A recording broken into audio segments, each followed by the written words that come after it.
ዛሬ ሁለት የትምህርታችን ርዕስ አድርገን የምንወስደው ወስማ ለይቲ ድንግል ማርያም፣ የድንግሊቱም ስም ማን ነው? ማርያም በሚል ርዕስ ስለ እመቤታችን ስለ ስሟ እና ስለ ድንግልናዋ እንማማራለን። ለሐዋርያት፣ ለነቢያት፣ ለሊቃውንተ ቤተ ክርስቲያን ምስጢርን ጥበብን ገልጾ ያስተማራቸው የመከራቸው ልዑለ ባሕርይ እግዚአብሔር መንፈስ ቅዱስ ለእኛም ምስጢሩን ጥበቡን እንዲገልጽልን የራቀውን አቅርቦ የረቀቀውን ደግሞ ገልጾ እንዲያስተምረን እንዲመክረን የእርሱ ቅዱስ ፈቃድ ይሁንልን። ከምንም በላይ እመቤታችን ወላዲተ አምላክ በጉባኤያችን ተገኝታ ጉባኤያችን ትባርክልን፣ ማስተዋል ጥበቡን እንድትገልጽልን በጉባኤያችን መካከል እንድትገኝልን የእሷ ቅዱስ ፈቃድ ይሁንልን። ማርያም ንጽሕት ድንግል ወላዲተ አምላክ ማይምንት ሰአሊተ ምሕረት ለውሉደ ሰብእ ሰአሊ ለነ ሀበ ክርስቶስ ወልድኪ ሰአሊ ለነ ቅድስት። ማርያም ንጽሕት ድንግል ማርያም አምላክን የወለደች የታመነች ናት። ማይምንት ከልጅሽ ከወላጅሽ ከኢየሱስ ክርስቶስ ዘንድ ይቅርታና ስልጭን ብለን የጸለየው በጉባኤያችን ትገኝልን። በእውነት ተባርከን በረከቷ ረድኤቷ በሁላችን ላይ ይደርብን። የትምህርታችንስ ምንድን ነው አልኳችሁ? የድንግሊቱም ስም ማርያም ነበር። ወስማ ለይቲ ድንግል ማርያም። ይህንን ኃይለ ቃል የምናገኘው በሉቃስ ወንጌል ምዕራፍ 1 ተጽፎ ነው የምናገኘው። ምዕራፍ 1 ከቁጥር 27 ላይ ነው የምናገኘው። ማርያም የሚለውን ስም የእመቤታችን የቅድስት ድንግል ማርያምን ስም ለመጀመሪያ ጊዜ ያስታወቀን በዚህ አንቀጽ ነው። እንደምታውቁት በዚህ ክፍል ላይ ቅዱስ ገብርኤል ከማን ተላከ? ከእግዚአብሔር ተላከ። ወዴት እንደተላከ ይናገራል ባለ መድኃኒቱ ቅዱስ ሉቃስ። ወደ አንዲት ድንግል ይላል አይደል? አገሯን ጠቅሶ ቦታውን ጠቅሶ ከዳዊት ወገን ለሆነው ዮሴፍ ለሚባል ሰው ወደ ታጨች ናዝሬት ወደምትባል ወደ ገሊላ ከተማ ተላከ። ወደ አንዲት ድንግል ተላከ። ወደ ስንት ድንግል? አንዲት ድንግል። እመቤታችን አንዲት ድንግል ናት። በእውነት እሷን የሚያክል የለም፣ የሚተካከል የለም ከፍጥረት። ወደ አንዲት ድንግል ተላከ ይልና የድንግሊቱም ስም ማን ነበር ይላል? ማን ነው? ማርያም ይላል። እና በዚህ መልኩ ስሟን አስታወቀን። ሰው ስናስታውቅ ተውቁ የምንጀምረው ከምንድን ነው? ከስም ነው አይደለም? ከስም ስለሆነ ስሟን ጠቅሶ ነገረ። ከዛ በመቀጠል ሰላምታን አቀረብላት። የመጣበትንም የተላከበትንም መልእክት ለእሷ ነገራት።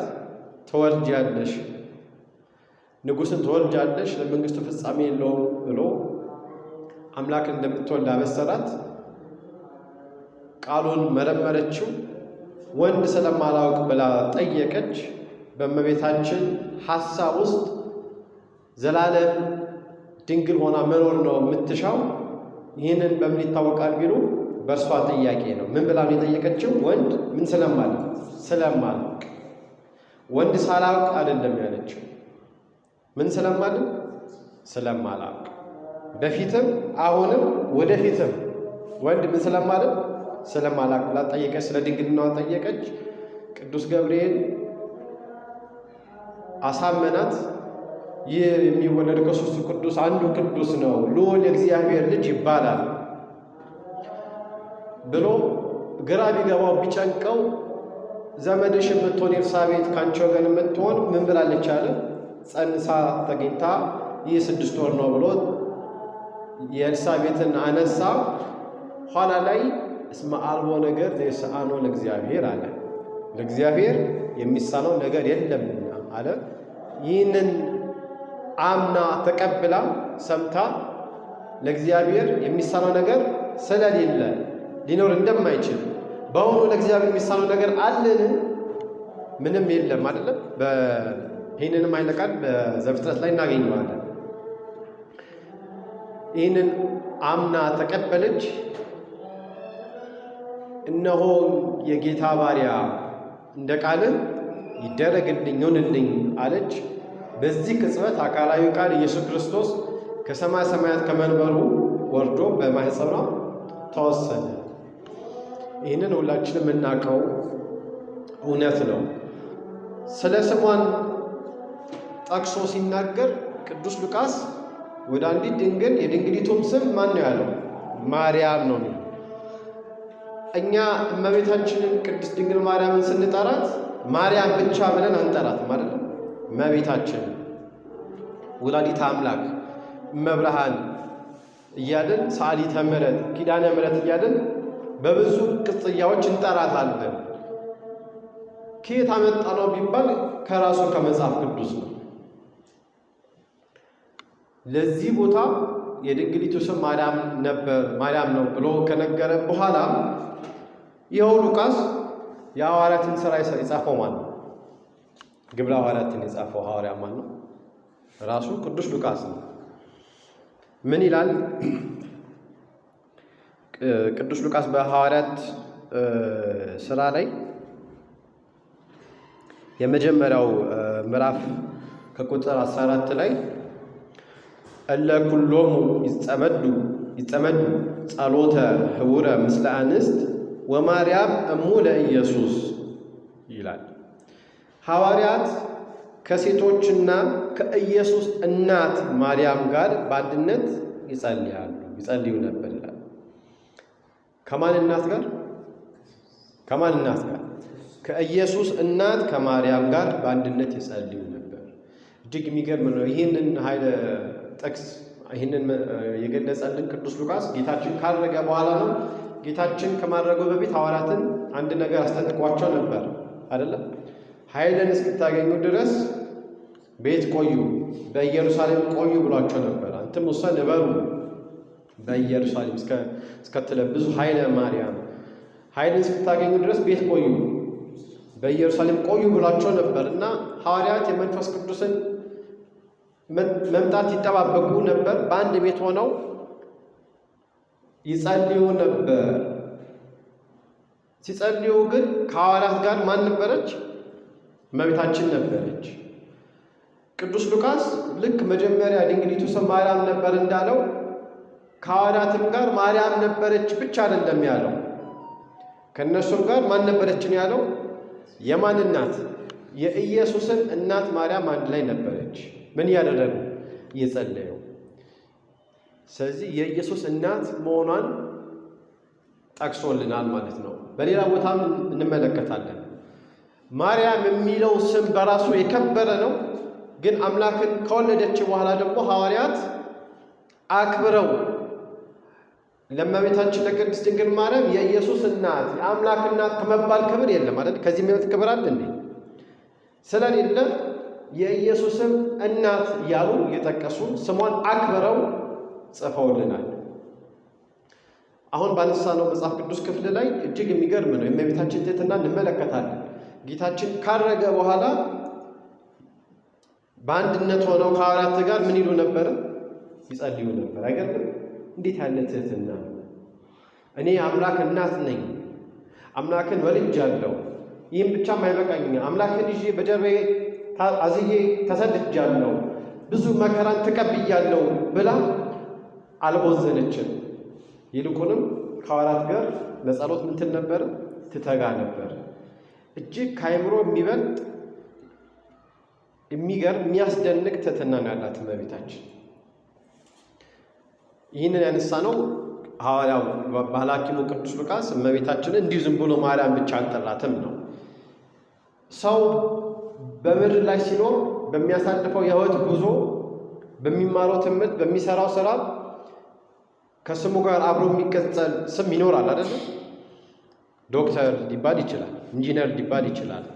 በመንፈሳዊ ዓለምም ደግሞ ዲያቆን አይደለም? ድቁና የተቀበለ ከሆነ ቅስናም የተቀበለ ቀሲስ እየተባለ ብቻ በምድር ላይ ሲኖር በሚያሳልፋቸው የሕይወት ጉዞዎች ውስጥ ከስሙ ጋር የሚጠቀስ ቅጽል ይኖረዋል።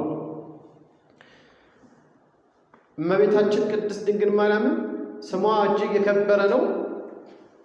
ማርያም መሆኑን ገልጾ ነግሮናል ቅዱስ ሉቃስ። ይሁንና ግን አምላክን ጸንሳ ከወለደች በኋላ ማርያም ብቻ ብሎ ስሟን አልጠራም። ቅድም ያነሳነው የትምህርታችን ርዕስ ወስማ ሌቲ ድንግል ማርያም፣ የድንግሊቱም ስም ማን ነበር ያለው? ማርያም ነው። ይህ አምላክን ከጸነሰች በኋላ ነው በፊት ነው? በፊት ስለሆነ የእመቤታችን የቅድስት ድንግል ማርያም ስሟም ማን ነው ይላል? የድንግሊቱም ስም ማርያም ነበር ይላል። አምላክን ጸንሳ ከወለደች በኋላ ግን እንዲሁ ማርያም ብቻ ብሎ አልጠራትም። እና እኛ ዛሬ መብርሃን ወላዲተ አምላክ እያልን የምንጠራው መጽሐፍ ቅዱስን መሰረት አድርገን ነው። እዛው ሉቃስ ወንጌል ምዕራፍ 1 ላይ ይህንን ብስራት ከሰማች በኋላ እመቤታችን ወደ ማን ሄደች? ወደ አክስቷ ወደ ኤልሳቤጥ ሄደች።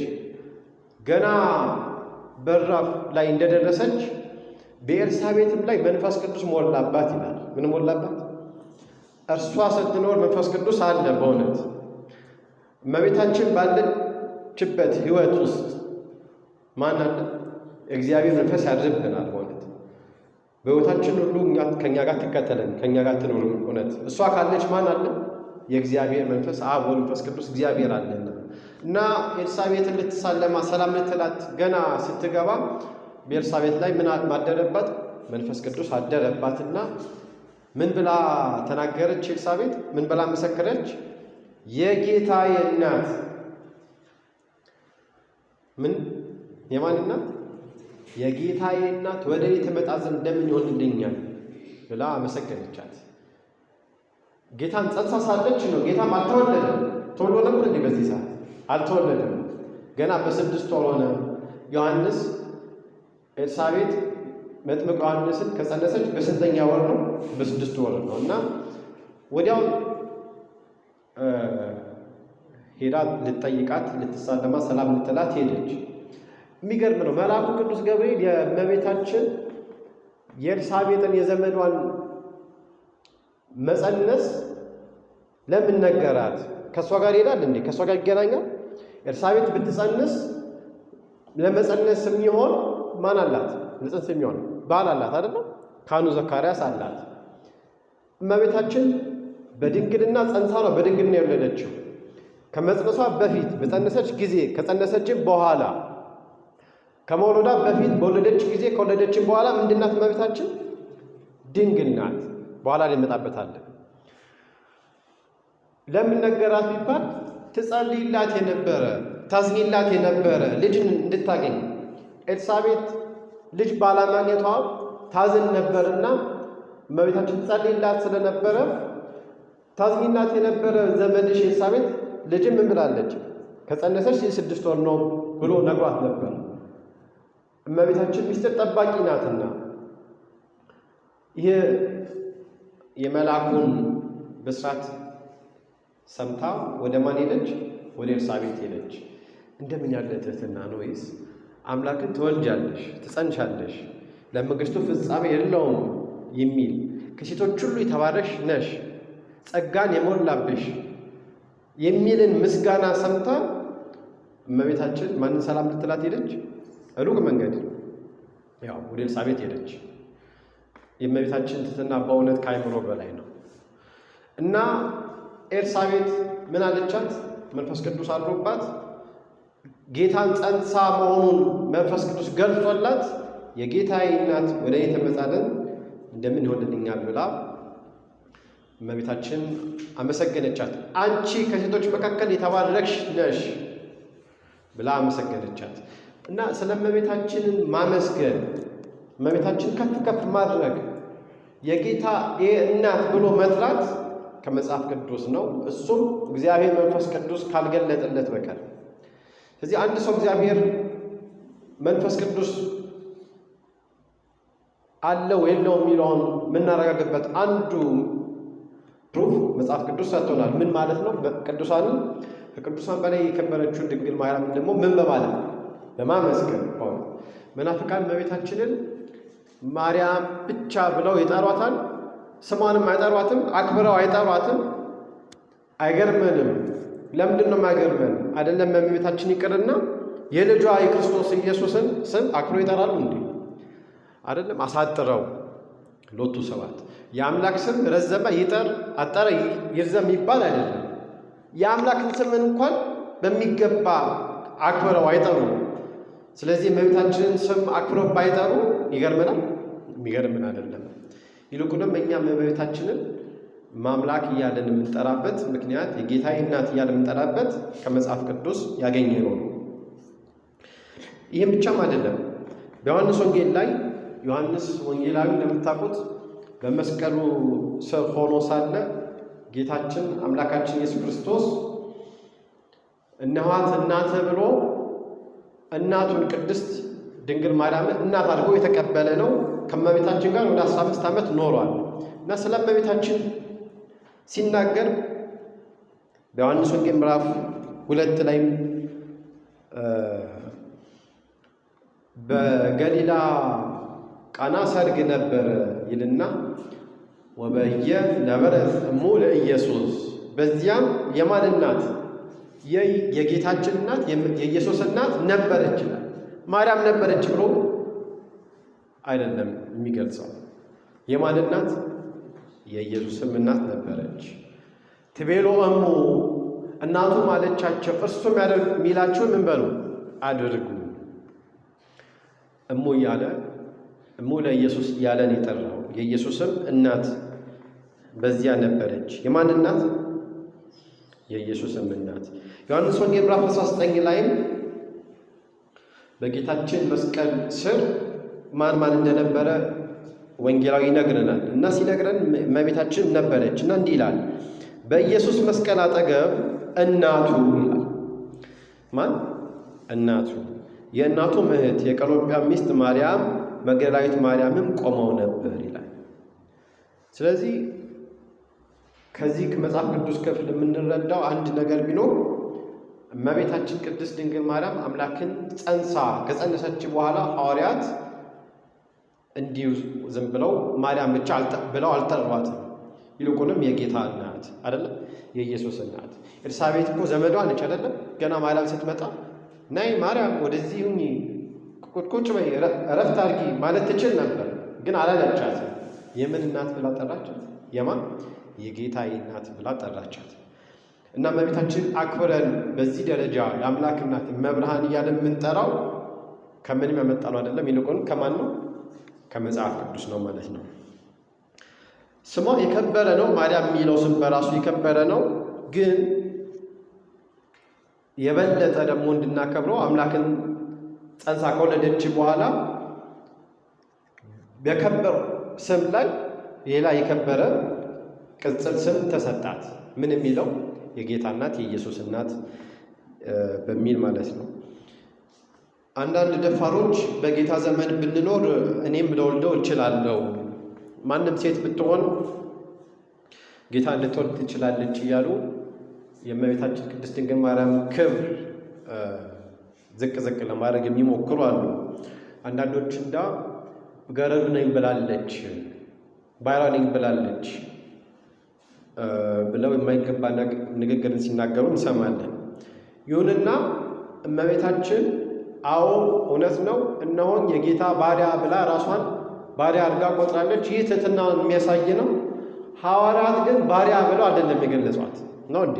ቅድም ካነሳናቸው መጽሐፍ ቅዱስ ክፍሎች ላይ አክብረው የጌታ እናት የኢየሱስ እናት ብለው የገለጿት እና ባሪያ ማለቷን አስበው ብዙዎች ክብር እንደማይገባት አድርገው የሚናገሩ ብዙዎች አሉ እና ልቦና ይስጣቸው።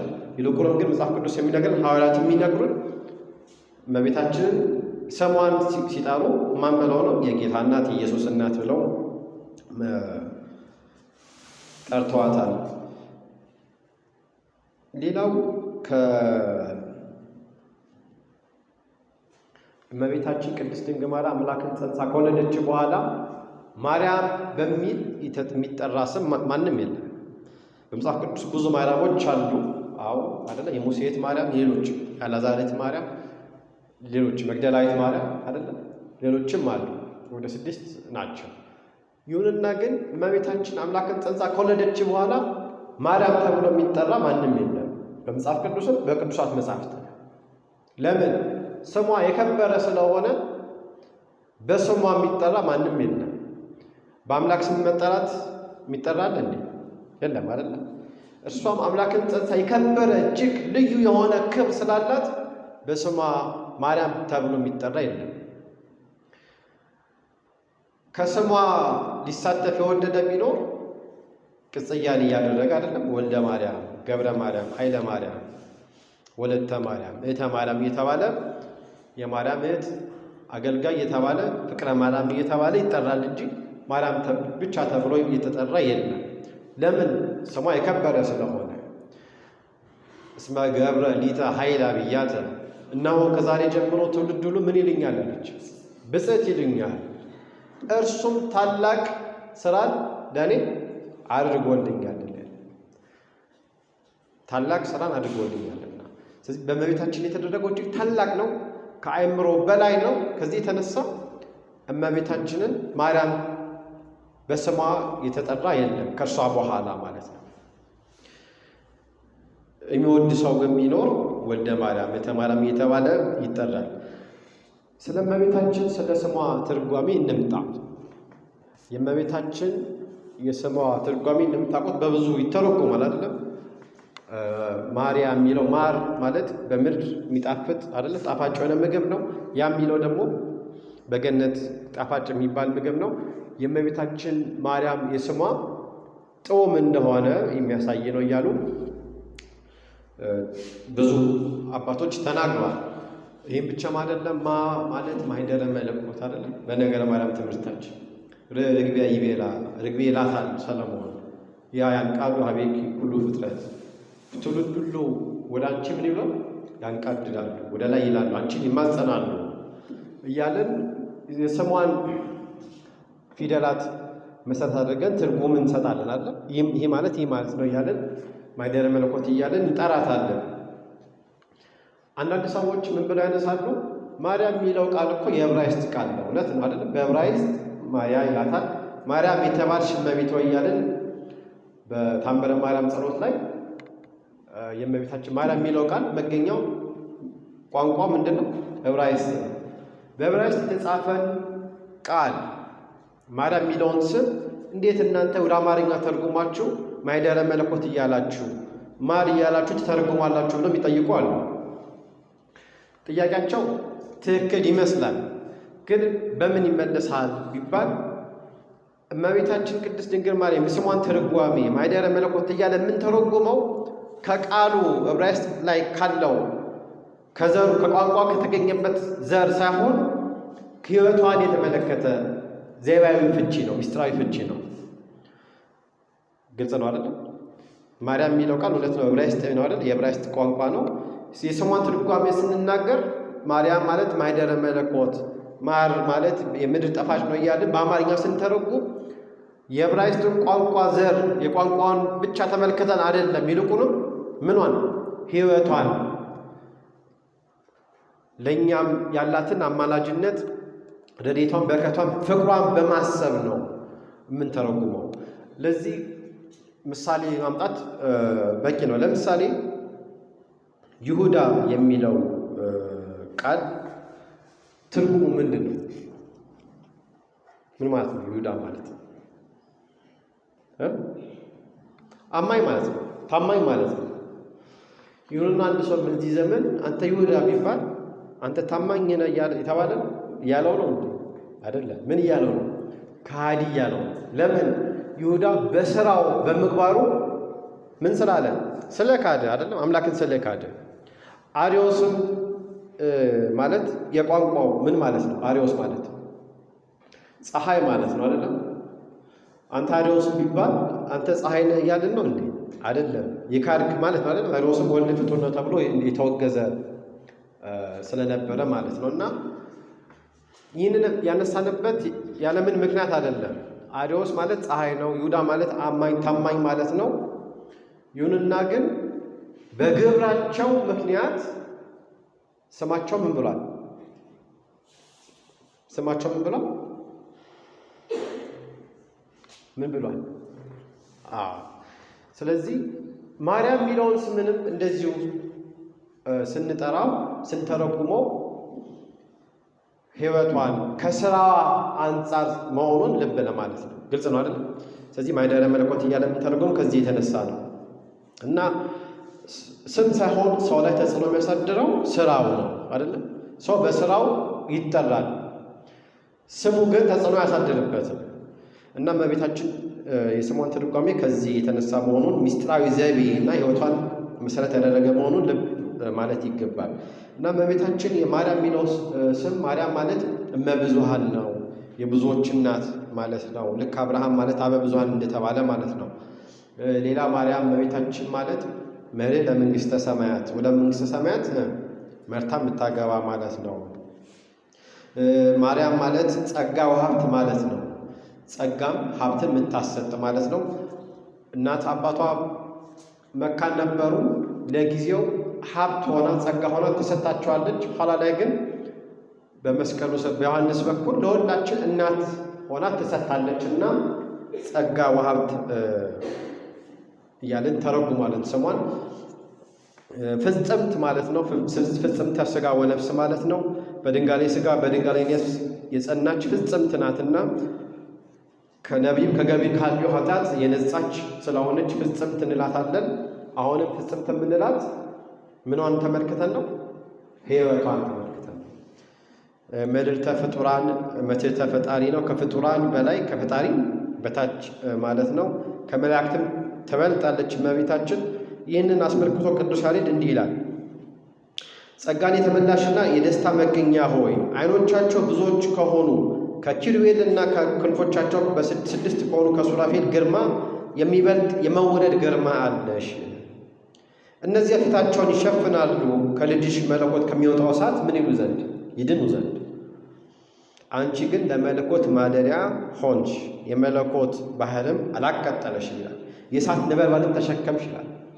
እዚህ ከፍጡራን በላይ ነች። ከመላእክትም ትበልጣለች እመቤታችን፣ ከሰው ልጆችም ትበልጣለች። በዚህ ውዳሴ ማርያም የሮብ ውዳሴ ማርያም ላይ የአቢ ክብራ ለማርያም አይደለም ኩሎሙ ቅዱሳን እስመ ድልወ ኮነት ተክፎ ቃላ። ከቅዱሳን ሁሉ ክብር የማን ክብር ይበልጣል? የእመቤታችን ክብር ይበልጣል። አካላዊ ቃልን ኢየሱስ ክርስቶስን ለመቀበል በክታ ተገኝታለችና ይላል እና ማርያም ማለት ምልዕተ ፍጡራን መትሕተ ፈጣሪ፣ ከፍጡራን በላይ ከፈጣሪ በታች ማለት ነው። እግዝእት ማለት ነው። ማርያም እመቤት ማለት ነው። የብዙዎች እመቤት ማለት ነው። የሁላችን እናት ነች እመቤታችን። ማርያም ማለት ተላኪተ እግዚአብሔር ወሰብ፣ ከእግዚአብሔር የምትላክ ወደ ሰው ልጆች የምትላክ ማለት ነው። በከበረ የእናትነት ማዕረጓ የእናትነት ጸጋዋ የሰው ልጆችን ጸሎት ወደ ማን የምታቀር? ወደ እግዚአብሔር የምታቀር። የእግዚአብሔርን በጎ ስጦታ ጸጋ ደግሞ ወደ ምን? ወደ ሰው ልጆች የምታደርስ ስለሆነች ተላኪተ እግዚአብሔር ወሰብ ማለት ነው። ጽድልት ማለት ነው። ብርህት ማለት ነው። ብሩህ ማለት ነው። የበራች ማለት ነው። ቅዱስ ያሬድ እምነጽሐ የአቢ ብርሃና አንቀጸ አድኅኖ አልባቲ ሙስና በክብር ወበሰባት ስርግውስና እያለ ብርሃንሽ ከፀሐይ ይበልጣል እያለ ብርህት መሆኗን ይነግረናል። ሌላው ሀቲ ፍቅርት ማለት ነው። ማርያም ማለት ብቻዋን የምትወደድ ማለት ነው። ይኸው ውዳሴ ማርያም ላይ ከኪሩቤልና ከሱራፌል ግርማ የበለጠ የምን የመወደድ ግርማ አለሽ እያለ እናመሰግናታለን። እና ይህን ሁሉ የእመቤታችን የማርያም የሚለውን ስም ትርጓሜ ያየ ነው ከቃሉ ከዕብራይስጥ ከተገኘው ከቃሉ ሳይሆን ምኗን መሰረት ያደረገ ትርጉም ነው። ሕይወቷን መሰረት ያደረገ ትርጉም ነው። እና ወስማ ለይቲ ድንግል ማርያም ማለት ርዕሳችን የትምህርታችን ርዕስ የድንግሊቱ ምን ስም ማርያም ነበር በሚል ነው። ቀጣይ ስለ እመቤታችን ስለ ድንግልናዋ እናንሳና ትምህርታችን እናበቃለን። ወስማ ለይቲ ድንግል የማን ስም? የድንግሊቱ ስም። ቀድሞ ቅዱስ ገብርኤል ወደ አንዲት ድንግል ተላከ አይደል? ተፈነወ ገብርኤል መልአክ እምኀበ እግዚአብሔር ሀበ አሐቲ ድንግል። ወደ ማን? ወደ ስንት ድንግል? ወደ አንዲት ድንግል ይላል። እና ቅዱስ ያሬድ ይህንን አንስቶ እመቤታችን አንዲት ብቸኛ ድንግል መሆኗን ይመሰክርናል። በጾመ ድጓ ላይ ምን ይላል? ወሀለወት አሐቲ ድንግል ጽሕፍት ውስተ ወንጌል ይእቲ ተአቢ እምኪሩቤል ወትፈረፍድ እምሱራፌል ወዲበ ርእሳኒ አክሊል በትምህርተ መስቀል። ምን ማለት ነው? ከኪሩቤል የምትበልጥ ከሱራፌልም ደግሞ የምትልቅ አንዲት ድንግል አለች በራሷ ላይ የትምህርተ መስቀል አክሊል ያላት። ስንት ድንግል? አንዲት ድንግል አላት። ጽሕፍት ውስተ ወንጌል አለ፣ በወንጌል የተጻፈች። ምን ነው በወንጌል የተጻፉ ብዙ ደናግሎች የለም ቢባል፣ አዎ አሉ። የእርሷ ግን በምን ይለያል? በምን ይለያል? ከኪሩቤል ከሱራፌል የምትበልጥ እያለ ያመሰግናታል። ከኪሩቤል የምትበልጥ ከሱራፌል የምትበልጥ የድንግልና ዘውድ ያላት ድንግል አልኩ እንጂ እውነት ነው። በወንጌል በመጽሐፍ ቅዱስ የተጻፉ ብዙዎች ደናግላን አሉ፣ የእሷ ይለያልና ነው። እንደገናም ደግሞ ወሀለወት አሐቲ ድንግል ዘሐረያ አማኑኤል በአክናፈ መላእክት ትትኬለል ዲበ መንበረ ስብሐት ትተነብል ወዲበ ልሳኒ አክሊል በትምህርተ መስቀል። በመላእክት ክንፍ የምትጋረድ አማኑኤል የመረጣት ድንግል አለች። ወሀለወት አሐቲ ድንግል ዘሐረያ አማኑኤል። ምን ነው አማኑኤል የመረጣቸው ደናግል የሉምን? አዎ አሉ። እርሷ ግን በምን ይለያል? አማኑኤል የተባለበት መድኃኒዓለም ኢየሱስ ክርስቶስ አካላዊ ቃል ኢየሱስ ክርስቶስ ከሰማይ ሰማያት ወርዶ ከእርሷ ሰው ሆኖ አማኑኤል የሚለውን ስም ያገኘባት የአምላክ እናት ስለሆነች የእሷ ድንግልና ይለያል እና ቅዱስ ያሬድ በተለየ የእመቤታችንን ድንግልና ያመሰግናል። በሌላም ክፍል ላይ ደግሞ ወሀለወት አሐቲ ድንግል ጽራ ቅድሳቱ ይእቲ ለልዑል መዓዛ አፏ ከመ ኮል ወስዕርታ ከመ ሚላት ፍትውል። አለች አንዲት ድንግል ጽራ ቅድሳቱ ይእቲ ለልዑል ጽር የሆነችው ታቦት የሆነችው ጽራ ቅድሳቱ ይእቲ ለልዑል እያለ መዓዛ አፏ ከመ ኮል፣ መዓዛዋ የአንደበት መዓዛዋ እንደ ዕንቁ የጣፈጠ አንዲት ድንግል አለ እያለ ያመሰግናታል። እና እመቤታችን አንዲት ድንግል ናት። ስንት ድንግል ናት? ከእሷ በፊትም ከእሷም በኋላም እሷን የሚያህል የሚተካከል ድንግል የለምና ከዚህ የተነሳ አንዲት ድንግል ብሎ አመሰገናት። የእመቤታችን የቅድስት ድንግል ማርያምን ድንግልና በሦስት ወገን እንደሆነ ቅዱስ አውፋኒዎስ የተባለ የቤተ ክርስቲያን ሊቅ ይናገራል። ድንግልናዋን በስንት ይከፍለዋል? በሦስት ይከፍለዋል።